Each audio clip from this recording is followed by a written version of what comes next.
معزز حاضرین، ہم نے روزے رکھے، ہم نے نمازیں پڑھی، تلاوت کیے، لیکن یاد رکھیے آپ کی نیت اگر ٹھیک ہے تو آپ پورے سال اسی طرح نمازوں کو ادا کرنے والے رہیں گے، اسی طرح قرآن کو پڑھیں گے، اسی طرح گناہوں سے بچیں گے، زبان کو کنٹرول میں رکھیں گے، آنکھوں کو کنٹرول میں رکھیں گے۔ اگر آپ کی نیت ٹھیک نہیں ہے، آپ کی نیت میں شیطانیت ہے کہ بس 1 مہینہ جو کرنا ہے کر لو، اس کے بعد چھٹی ہو جائے گی، اللہ کی قسم قیامت آئے گی لیکن آپ سدھر نہیں سکتے۔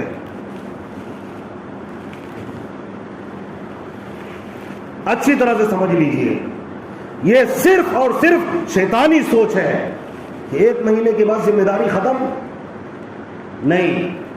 اتنا زیادہ بھولا بننے کی اور اتنا زیادہ سرکش بننے کی بھی ضرورت نہیں ہے کہ آپ کے دل کے اندر شرارتیں چل رہی ہیں۔